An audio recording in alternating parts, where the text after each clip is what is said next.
شهر رمضان الذي أنزل فيه القرآن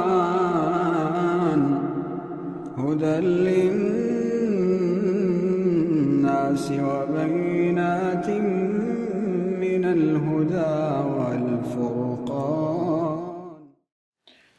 أعوذ بالله من الشيطان الرجيم.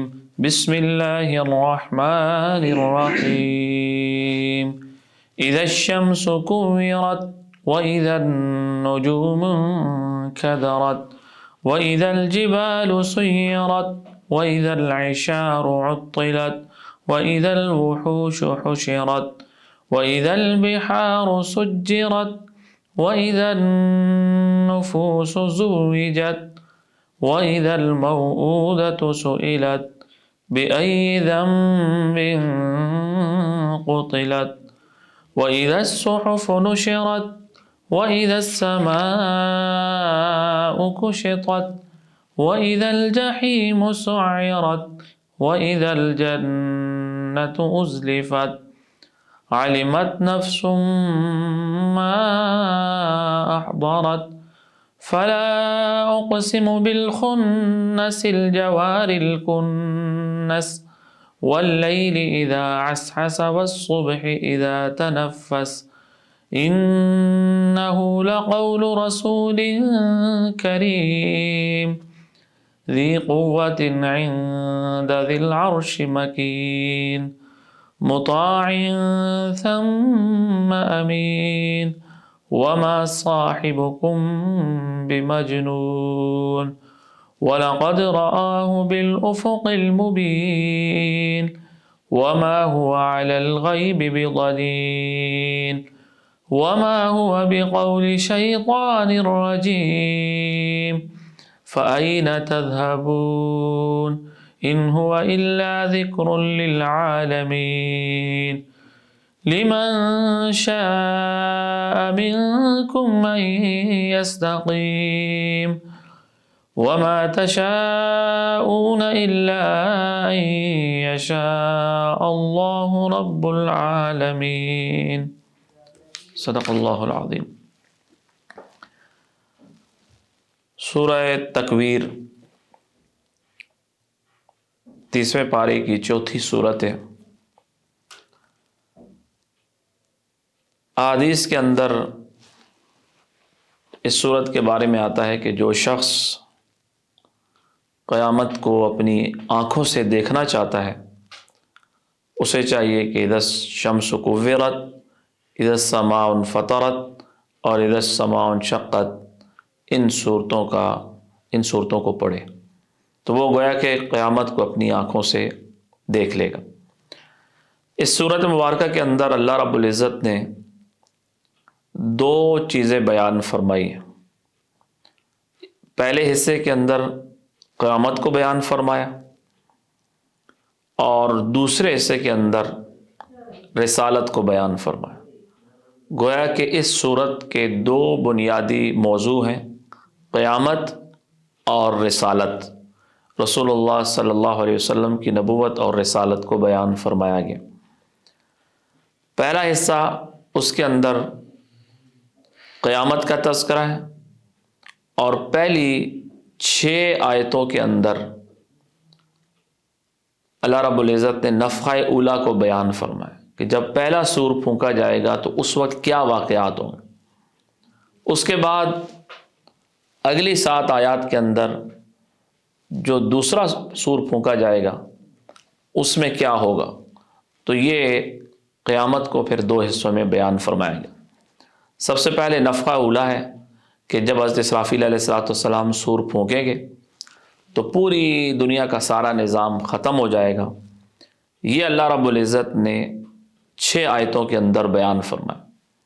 اذا الشمس کورت، اذا جب، الشمس سورج، کورت لپیٹ دیا جائے گا یعنی اس کی دھوپ ختم کر دی جائے گی اور وہ بے نور ہو جائے گا، اس کی روشنی ختم ہو جائے گی. تو اذا الشمس جب سورج کورت لپیٹ دیا جائے گا یعنی اس کی دھوپ ختم کر کے اسے بے نور کر دیا جائے گا، اس کی دھوپ لپیٹ دی جائے گی۔ تو جب سورج بے نور ہو جائے گا، وَإِذَا النُّجُومُ اور جب ستارے انقدرت ٹوٹ جائیں گے۔ نجوم نجم کی جمع ہے، ستاروں کو کہتے ہیں، انقدرت ٹوٹ ٹوٹ کر گر جائیں گے۔ وَإِذَا الْجِبَالُ اور جب پہاڑ سُيِّرَت ان کو چلا دیا جائے گا۔ جبال جبل کی جمع ہے، پہاڑ کو کہا جاتا ہے۔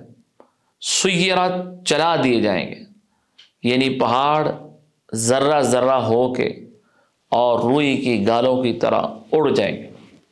دوسری جگہ قرآن نے کہا وَتَكُونُ الْجِبَالُ كَالْعِهْنِ الْمَنْفُوشِ، دھنی ہوئی روئی کی طرح پہاڑ ریزہ ریزہ ہو کے وہ ان کو اڑا دیا جائے گا، ختم کر دیا جائے گا۔ تو اِذَا الْجِبَالُ جب پہاڑوں کو سُيِّرَت چلا دیا جائے گا۔ وَإِذَا الْعِشَارُ اور جب العشار 10 مہینے کی حاملہ اونٹنی، 10 مہینے کی گابن اونٹنی، عطلت اسے چھوڑ دیا جائے۔ عشار اس اونٹنی کو کہتے ہیں کہ جس کے حمل کو 10 مہینے ہو جاتے، بچہ جننے کے بالکل قریب ہوتی۔ عربوں میں اونٹ بہت زیادہ اس کی وقت تھی، انتہائی قیمتی چیز تھی، سواری کے کام بھی آتا تھا اور اس کا دودھ بھی نکالا جاتا تھا، لمبے لمبے سفر بھی اس پر کیے جاتے تھے، اور اہم موقعوں پر اس کو ذبح کر کے اس کا گوشت بھی کھایا جاتا تھا۔ تو کھانے کے کام بھی آتا تھا، دودھ بھی پیا جاتا تھا، اور اس سے سفر بھی کیے جاتے تھے، اور بھی کام کاج لیے جاتے تھے۔ تو اونٹ ایک انتہائی قیمتی چیز تھی۔ پھر وہ اونٹنی جو بچہ جننے کے قریب ہو، تو اب وہ بہت مہنگی ہوتی تھی۔ تو اللہ رب العزت نے یہاں پر فرمایا کہ وہ ایسا دن ہوگا کہ جب سورج کی روشنی ختم، ستارے ٹوٹ کے گر جائیں گے، پہاڑ بالکل ختم ہو کے اڑ جائیں گے، اور 10 مہینے کی گابن اونٹنی ویسے لوگ چھوڑ دیں گے، کوئی اس کی پرواہ نہیں کرے۔ انتہائی قیمتی مال، انسان کو اس کی پرواہ نہیں ہو۔ وَإِذَا الْوُحُوشُ اور جب وحشی جانور حشرت اکٹھے کر دی جائیں گے، جمع کر دی جائیں گے، کہ وحشی جانور جنگل سے آبادیوں کی طرف آ جائیں گے، اکٹھے ہو جائیں گے، کسی پریشانی میں اکٹھے ہو جاتی ہیں جیسے مختلف چیزیں، تو مختلف جانور اکٹھے ہو جائیں گے۔ وَإِذَا الْبِحَارُ اور جب سمندر سُجِّرَت ان میں آگ لگا دی جائے گی، کہ ان میں آگ لگے گی، ان کا پانی خشک ہو کے بخارات بن کے ختم ہو جائے گا، آگ لگ جائے گی اس میں۔ یہ 6 واقعات، یہ 6 اہم چیزیں یہ پہلے نفخے کے وقت ہوں گی۔ سورج بے نور، ستارے گر جائیں گے، پہاڑ چلا دیے جائیں گے، اونٹنیاں بیکار پھریں گی، جنگلی جانور جمع ہو جائیں گے، اور سمندروں میں آگ لگا دی جائے گی۔ اس کے بعد سب لوگ ختم ہو جائیں گے، تمام انسان، جنات، فرشتے، ہر مخلوق ختم ہو جائے۔ اس کے بعد اللہ رب العزت دوبارہ اسرافیل علیہ السلام کو زندہ کریں گے، اور دوبارہ اسرافیل علیہ السلام سور پھونکیں گے۔ جب وہ سور پھونکا جائے گا تو اس وقت دوبارہ لوگ زندہ ہو کے حشر کے میدان کی طرف جائیں گے۔ اس وقت قرآن نے کہا کہ اذا النفوس زوجت، یہ دوسرا نفخہ ہے، کہ جب لوگوں کے زوجت جوڑے بنائے جائیں گے۔ نفوس نفس کی جمع ہے، جب لوگوں کے جوڑے بنائے جائیں گے، مختلف جماعتیں بنائی جائیں گی، مسلمان، کافر، پھر مسلمانوں میں نمازی، بے نمازی، اور نیک کام کرنے والے، برے کام کرنے والے الگ الگ ہو جائیں گے۔ اذا النفوس زوجت اور جب انسانوں کے جوڑے بنائے جائیں گے۔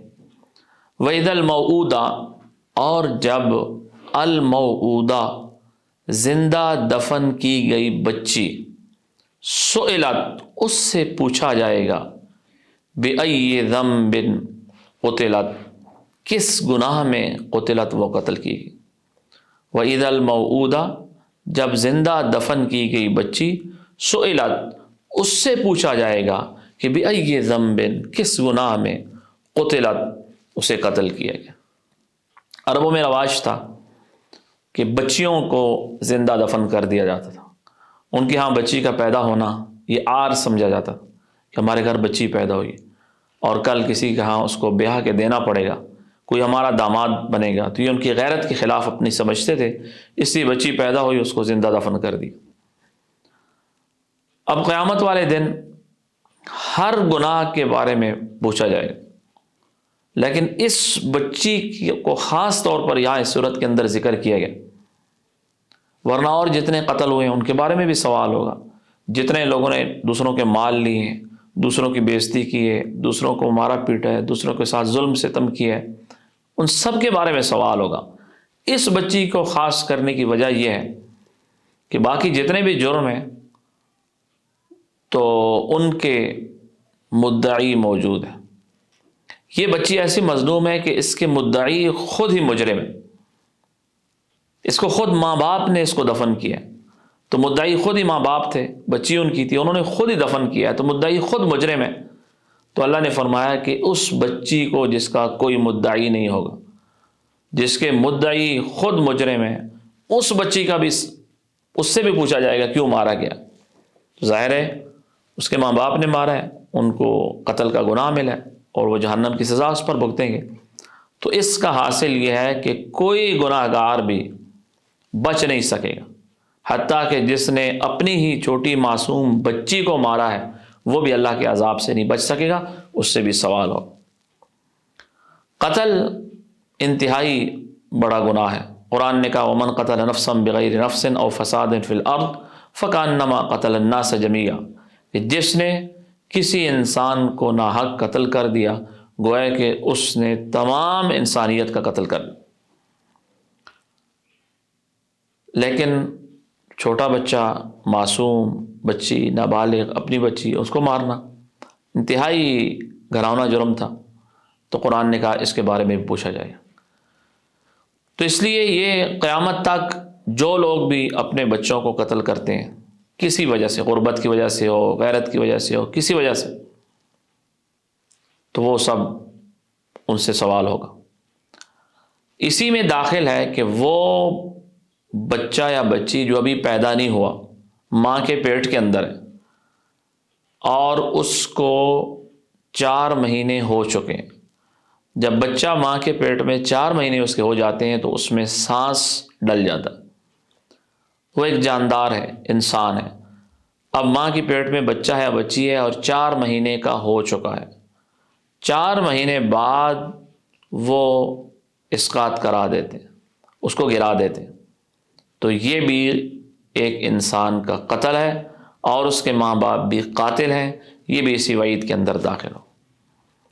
تو 4 مہینے بعد کوئی بھی صورت نہیں ہے حمل کو ساقط کرنے کی، اگر بچہ ماں کے پیٹ میں زندہ ہے تو چاہے کہیں جی بچے کو خطرہ ہے، اس کے اعضاء مکمل نہیں ہیں، بچہ معذور ہوگا، یا اس کی ماں کو خطرہ ہے یا دونوں کو خطرہ ہے، کوئی بھی مسئلہ ہو جائے، 4 مہینے بعد حمل کا اسقاط جائز نہیں ہے۔ اگر بچہ ماں کے پیٹ میں زندہ ہے وہ ایک سیدھا ایک انسانیت کا، ایک انسان کا قتل ہے۔ البتہ 4 مہینے سے پہلے کوئی حمل ساقط کراتا ہے تو وہ بھی حرام ہے، ناجائز ہے، لیکن پھر وہ قتل میں نہیں آئے گا، ویسے حرام وہ بھی ہے۔ تو بِأَيِّ ذَنبٍ قُتِلَتْ، کس گناہ میں اسے قتل کیا گیا۔ وَإِذَا الصُّحُفُ نُشِرَتْ، اور جب صحف، صحیفہ کی جمع ہے، نامہ اعمال، نشرت، کھول دیے جائیں گے، کہ لوگوں کو ان کے اعمال نامے دیے جائیں گے اور ہر انسان اپنا عمل نامہ دیکھے گا، اس کے اندر وہ پڑھ لے گا، سب چیز اس کے اندر لکھی ہوگی کہ بالغ ہونے کے بعد موت تک جتنے واقعات ہیں سب محفوظ۔ اذا الصحف نشرت، جب صحیفے کھول دیے جائیں گے، ہر انسان کی ایک کتاب ہے جو اللہ کی طرف سے تیار ہو رہی ہے، اور وہ کتاب حشر کے دن اس کو پکڑا دی جائے گی، اگر نیک ہے تو دائیں ہاتھ میں اور اگر گناہ گار ہے تو بائیں ہاتھ۔ قرآن نے کہا اما من اوتیا کتابہ بیمینی، جس کو دائیں ہاتھ میں ملے گی وہ کہے گا ہاں کیا مزے کی چیز ہے، اقرؤ کتابی، یہ دیکھو میرا نام اعمال پڑھو۔ اور جس کو بائیں ہاتھ میں ملے گی وہ کہے گا یا لیتنی لم اوت کتابی، کاش مجھے میرا نام اعمال نہ ملتا، ما اغنی عنی مالیہ ولم ادر ما حسابیہ، مجھے پتہ نہیں تھا حساب بھی ہوگا، ما اغنا عنی مالیا، میرے مال نے مجھے کچھ نفع نہ دیا، ہلک عنی سلطانیہ، میرے سارے دلائل ختم ہو گئے۔ اللہ حکم دے گے خذو، اس کو پکڑو، فغلوہ، اس کے گلے میں توق ڈالو، ثم الجحیم صلوہ، اور اسے جہنم کے اندر گرا دو، اور ثم فی سلسلہ، پھر ایک ایسی زنجیر، زرعها 70 ذراعا، جو 70 گز لمبی ہو، اس کے اندر فسلکو، اس کو پرو دو، پرونے کا مطلب اندر سے گزار کے اس کو باندھ دو، اور جہنم کی آگ کے اندر ڈال دو۔ اللہ ہم سب کی حفاظت فرمائے۔ وَإِذَا الصُّحُفُ نُشِرَتْ، جب نامہ اعمال کھول دیے جائیں گے۔ وَإِذَا السَّمَاء، جب آسمان کُشِطَت، اس کا چھلکا اتار دیا جائے گا۔ یہ لغوی معنی ہے، با محاورہ معنی ہے اس آسمان کو بھی لپیٹ دیا جائے گا اور اس کو ختم کر دیا جائے گا۔ اذا الجحیم سعرت، اور جہنم کو بھڑکا دیا جائے گا۔ واذا الجنت ازلفت، اور جب جنت کو قریب کر دیا جائے گا۔ یہ 7 آیتیں، ان کے اندر اللہ رب العزت نے دوسرے نفخے کو بیان کیا کہ انسانوں کی مختلف جماعتیں بن جائیں گی۔ جب زندہ دفن کی بچی سے بھی پوچھا جائے گا تجھے کیوں مارا گیا، نامہ اعمال کھول دیے جائیں گے اور آسمان کو لپیٹ دیا جائے گا، جہنم کو بھڑکا دیا جائے گا، جنت قریب کر دی جائے گی۔ جب یہ سارے واقعات ہوں گے، عالمت نفس، یہ اس کا مرکزی مضمون ہے کہ اس وقت عالمت نفس، ہر انسان کو پتہ چل جائے گا، ما احضرت، کہ وہ کیا اس نے حاضر کیا، کیا وہ آگے لایا، اس نے دنیا میں کیا کیا تھا، ابھی کیا یہاں پر لایا ہے۔ تو عالمت نفس، ہر نفس کو معلوم ہو جائے گا ما احضرت، جو اس نے یہاں پر لایا ہے۔ یہ ایک حصہ پورا ہے کہ جب یہ سارے واقعات ہوں گے، پھر انسان کو پتہ چل جائے گا کہ اس نے دنیا میں کیا کیا تھا، یہاں وہ کیا اپنے ساتھ لے کے آیا ہے، اب کیسے اعمال ہیں، اس اعمال نامے کے اندر سب کچھ لکھا ہو۔ دوسرا مضمون یہاں سے شروع ہو رہا ہے۔ اللہ رب العزت نے چند قسمیں اٹھائی ہیں، اور قسمیں اٹھا کر اللہ نے فرمایا کہ یہ اللہ کا سچا کلام، اور آقا علیہ الصلوۃ والسلام اللہ کے سچے رسول۔ فلا اقسم بالخنس، میں قسم اٹھاتا ہوں بالخنس، ان ستاروں کی جو پیچھے چلتے ہیں۔ کچھ ایسے ستارے ہیں کہ وہ کبھی مشرق سے مغرب کو جاتے ہیں، کبھی مغرب سے مشرق کی طرف آتے ہیں۔ تو قرآن نے کہا کہ فلا اقسم، میں قسم اٹھاتا ہوں۔ قسم میں لا یہ زائد ہوتا ہے، اس کا معنی قسم اٹھانا۔ لا اقسم، میں قسم اٹھاتا ہوں۔ ویسے عام عربی میں لا نفی کے لیے آتا ہے، لیکن یہاں پر قسم کی شروع میں لا، یہ اس کا مطلب ہوتا ہے کہ میں قسم اٹھاتا ہوں۔ لا اقسم، میں قسم اٹھاتا ہوں بالخنس، ان ستاروں کی جو پیچھے چلتے ہیں۔ الجوار، پھر چلتے چلتے الکنس، چھپ جاتے ہیں، پیچھے چلتے ہیں پھر چلتے چلتے الکنس، چھپ جاتے ہیں۔ واللیل، اور رات کی قسم، اذا عسعس، جب وہ جانے لگے۔ والصبح، اور صبح کی قسم، اذا تنفس، جب وہ سانس لے۔ سانس لینا ایک لغوی معنی ہے، اس کا محاورہ معنی ہوگا صبح جب آنے لگے، تو رات جب جانے لگے اور صبح جب آنے لگے، اس کی قسم۔ تو ستاروں کی قسم، رات کی قسم، صبح کی قسم۔ یہ بات پہلے ہو چکی ہے کہ اللہ کے علاوہ کسی کی قسم اٹھانا احادیث میں منع آیا ہے، لیکن اللہ رب العزت نے قرآن میں اپنی مخلوق کی قسمیں اٹھائی ہیں، بندوں کو منع کیا ہے کہ وہ اللہ کے علاوہ کسی کی قسم نہیں اٹھائے گا۔ تو میں قسم اٹھاتا ہوں بالخنس، ان ستاروں کی جو پیچھے چلتے ہیں۔ الجوار، چلتے چلتے الکنس، چھپ جاتے ہیں۔ واللیل، رات کی قسم، اذا عسعس، جب وہ جانے لگے۔ صبح کی قسم، اذا تنفس، جب وہ آنے لگے، سانس لے، یعنی جب وہ آئے۔ تو صبح کے وقت چونکہ ہلکی ہلکی ہوا چلتی ہے، تو اس کو صبح کے سانس سے تعبیر کیا گیا کہ صبح جب آتی ہے اور جب وہ سانس لیتی ہے، جب ہلکی ہلکی ہوا چلتی ہے، اس وقت کی قسم۔ انہ لقول، یہ قرآن قول ہے، رسول کریم، یہ قرآن کلام ہے اس رسول کا، کریم، جو عزت والا ہے۔ اس رسول سے مراد یہاں فرشتے ہیں، جبرائیل امین ہے، کہ کلام اس فرشتے نے لایا ہے جو کریم، بڑا معزز فرشتہ ہے۔ ذی قوہ، طاقت والا ہے۔ عند ذی العرش، عرش والے کے ہاں، مکین، اس کا بڑا مرتبہ ہے۔ مطاعن اس کی اطاعت کی جاتی ہے، ثم امین وہ وہاں پر بڑا امانت دار ہے۔ مطاعن اس کی اطاعت کی جاتی ہے، ثم وہاں پر امین وہ امانت دار ہے۔ تو جبریل امین کی صفات ہیں کہ یہ قرآن لانے والا کون ہے؟ انہ لقول یہ کلام ہے رسول اس فرشتے کا کریم جو معزز ہے، عزت والا ہے، ذی قوت طاقت والا ہے، عند ذی العرش عرش والے کے پاس مکین مرتبے والا ہے، مطاعن ثم وہاں پر اس کی بات بھی مانی جاتی ہے۔ جبریل امین کہ تمام فرشتے، چونکہ وہ تمام فرشتوں کے نگہبان ہیں، فرشتے ان کی بات مانتے ہیں۔ امین امانت دار ہے۔ تو لانے والا ایسا ہے کہ وہ معزز بھی ہے، طاقتور بھی ہے، بڑے مرتبے والا بھی ہے، اس کی بات بھی مانی جاتی ہے، امانت دار بھی ہے۔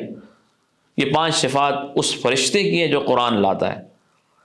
آقا علیہ الصلوۃ والسلام پر وما صاحبکم جو تمہارے صاحب ہیں، یعنی رہنے والے تمہارے ساتھ، یعنی رسول اللہ صلی اللہ علیہ وسلم تمہارے صاحب بمجنون یہ مجنون نہیں ہے۔ کفار مکہ آپ کو مجنون کہتے تھے، معاذ اللہ آپ مجنون ہیں، دیوانے ہیں۔